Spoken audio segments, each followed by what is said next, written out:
Odilon le grillon. Odilon le grillon. Après ce long mois d'hiver, sans musique et sans joie, Pascal avait oublié tous ses airs. Fini le temps des cerises, les rires, les danses, nous n'irons plus au bois et à la clairefontaine, hein, soupira-t-elle en contemplant avec tristesse le jardin qui, dans l'insouciance des beaux jours retrouvés, lui murmurait « Chante, petite cigale, chante !»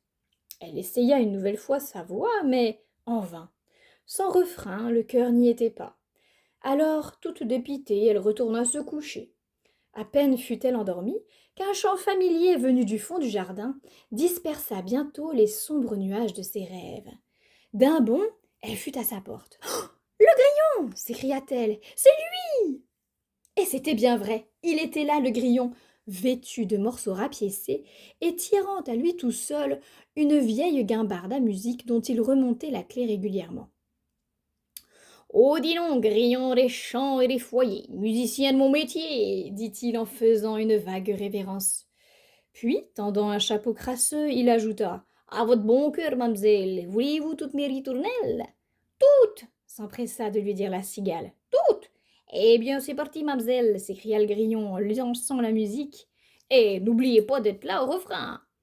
La cigale ne l'oublia pas, et en reprenant le refrain, elle retrouva la chanson. Le grillon tendit de nouveau son chapeau jusqu'à ce qu'il fût bien remercié. À vous revoir, mademoiselle, lâcha-t-il. Et agitant joyeusement le gibus, il mit sa guimbarde en branle et s'en alla jouer sa musique ailleurs. Quelques représentations plus tard, notre baladin se présenta à la ruche. La reine des abeilles, qui d'habitude n'aimait pas être dérangée, accueillit la visite impromptue du grillon avec des transports de joie. Allons, allons, pressons, mesdames s'écria-t-elle en agitant ses petits bras potelés. Je brûle d'envie d'entendre sa mélodie. À la vue d'Odilon, la reine resta un instant bouche bée. Elle semblait visiblement déconcertée par l'apparence peu reluisante de son hôte. Ainsi, vous êtes un grillon, dit-elle enfin du bout des lèvres. Je n'en avais jamais vu jusqu'ici, ni entendu d'ailleurs. Pourtant, il se dit au jardin, des abeilles me l'ont rapporté, Mireille pour ne citer qu'elle, que vous chantez à merveille. Oh, c'est trop de grâce, votre majesté, s'empressa de dire Odilon. À vrai dire, c'est à ma boîte à musique que je dois tout ce mérite. Eh bien, voyons comment cela marche, dit la reine en regardant avec intérêt la mécanique. Je suis tout oui. Alors sans plus attendre, le grillon s'exécuta et se mit à jouer ses plus belles ritournelles. Lorsqu'il eut épuisé tous ses airs, Sa Majesté le félicita brièvement. Bravo, dit-elle, et maintenant voyons de plus près cette merveilleuse boîte à musique. Elle tourna autour de l'instrument afin de l'examiner minutieusement. Je peux vous montrer comment on s'y prend, votre Majesté, proposa timidement le grillon. Bah, comme chantes-tu là, pauvre croque-note, lui dit la reine d'un air pincé. Je ne suis pas si sotte. Va plutôt annoncer à tous les habitants du jardin que ce soir je donne un récital. Mais votre majesté, bredouilla-t-il en avançant son chapeau. Allez, va-t'en, dit-elle avec impatience. J'ai tout juste le temps de m'apprêter. Odilon n'eut pas d'autre choix que d'obéir. Il courut prévenir le petit monde du jardin. Et le soir même, une foule de curieux se pressa autour de la ruche pour assister au premier récital de la reine. Lorsque celle-ci apparut toute empanachée et vêtue de ses plus beaux atours, la foule se mit à l'acclamer. Bravo, bravo, bravo! Alors, avec l'assurance d'une grande artiste, la reine posa une main sur la vieille guimbarde du grillon et salua son public d'une profonde révérence. Tous, à l'exception d'Odilon qui faisait une triste mine, applaudirent et lui réclamèrent des chansons. Des chansons! Des chansons! La reine se contenta de sourire. Rien de très compliqué, pensa-t-elle. Il suffit de tourner la clé. Malheureusement, Sa Majesté était gauchère et elle tourna la clé à l'envers. En remontant ainsi la mécanique, elle déglingua la vieille guimbarde qui, à grand fracas, déroula tous ses airs de travers. Assez, pitié, supplia Benjamin en se bouchant les oreilles.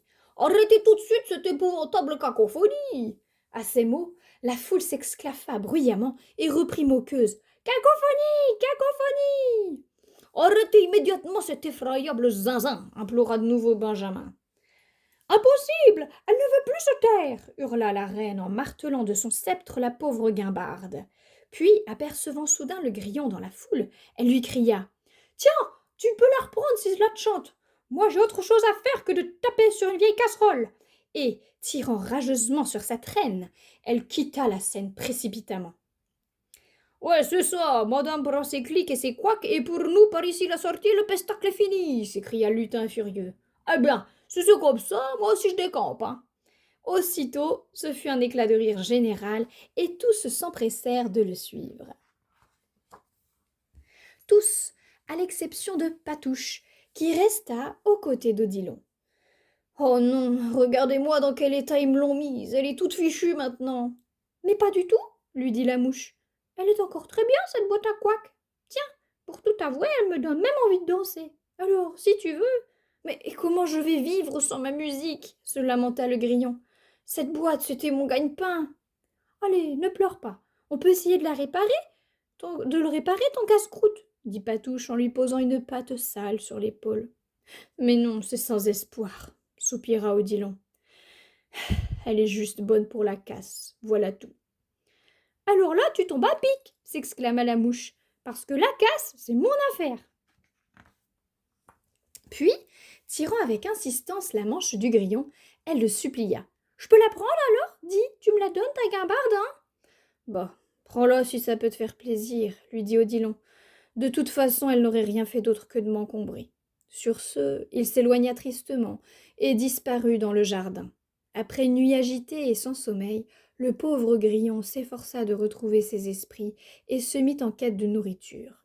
Heureusement, en cette saison la nature était douce et généreuse, et il trouva sans difficulté de quoi subsister. Mais en hiver, ce fut une autre affaire. Il dut subir le vent, la pluie, lutter contre le froid et surtout contre la faim. Quand il ne lui resta plus rien à manger, il se décida alors à mendier. Hélas, partout où il passait, personne ne le reconnaissait et on lui claquait toujours la porte au nez. Ses pauvres habits parlaient contre lui et sans sa musique, il n'était rien. Rien qu'un vagabond, un trait de misère qui, pour survivre, fouilla dans les poubelles.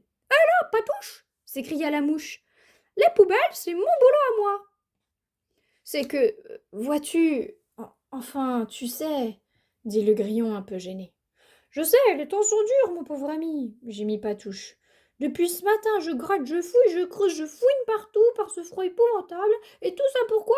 Pour une vieille carpette à moitié imitée et une espèce de guitare fendue qui n'a plus que 3 cordes. » À la vue de la guitare fendue, qui n'avait plus que 3 cordes, le visage du grillon s'illumina soudain. « Oh, mais c'est merveilleux !» s'exclama-t-il. « Un violon! J'ai toujours rêvé d'avoir un violon !»« Ah bon? C'est ça, un violon? Et tu sais jouer de ce machin ?» lui demanda la mouche. « Je crois, enfin, je pense. Mon père en jouait très bien, paraît-il. »« Eh bien, tiens, vas-y, essaie !» dit Patouche en lui tendant l'instrument.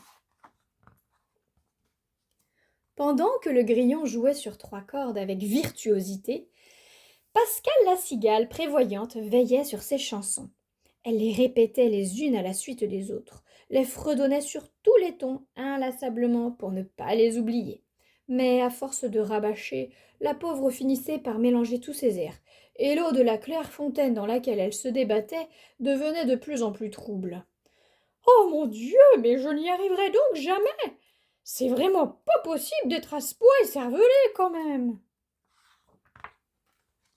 Elle se lamentait, protestait, marchant de long en large, très agitée, quand soudain, une voix au dehors l'appela. « Mamselle, voulez-vous toutes mes ritournelles ?»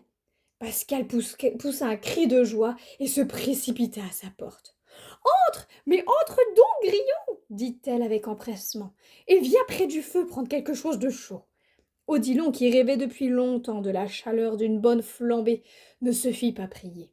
Il accepta avec bonheur et soulagement le fauteuil près de la cheminée et la tisane au miel que la cigale lui servit.